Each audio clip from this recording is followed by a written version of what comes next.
I was just joking as we watched you in midair. I didn't know you still had that kind of vert where you were going to be able to get from the middle of the lane to the cup. You still have those bounce, huh?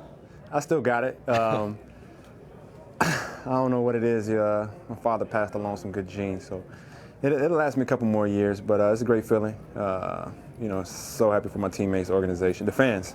Our fans deserve to have it in front of them. So good game tonight. Yeah, and a phenomenal game from you. You had 20, and yet defensively, I asked Steve Kerr earlier whether it was you or him, like you were switching off on everybody. I remember talking to you years ago when you were in Philly on the radio about your desire to check Kobe. How much of a sense of pride is it for you to try to be the guy that can get a stop on a possession or in a game? Well, it's kind of been my staple throughout my career. You Yeah. know, that's how I got on the floor coming in my rookie year. And it's about competing and the desire to compete on both ends. And you got some great players out there, and it's just a challenge going up against those guys. You know, LeBron James, been going up against him my whole career.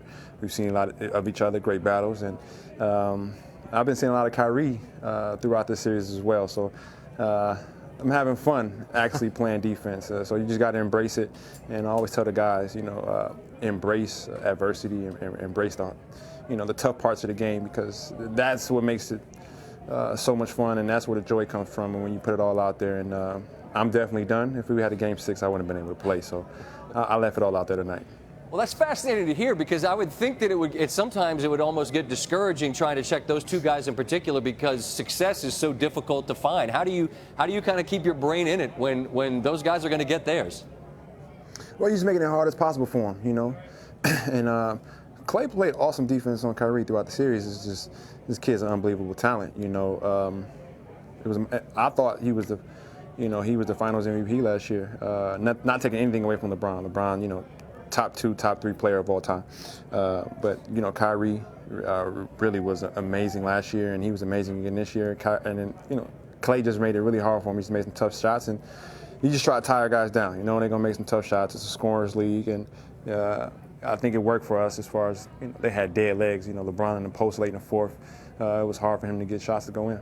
For the guys that were there last year, Andre, how much was what happened the fuel that could only be made right by what you all were able to do tonight? I think the bitter taste, we had from last year, it was right there for us, and we didn't capitalize on the opportunity, and we didn't want it to happen again. It's interesting. It's funny. I told my wife right after the game, I'm so sorry. I've been so stressed out the last couple weeks, last month, and just trying to play perfect basketball, make sure everyone's locked in, making sure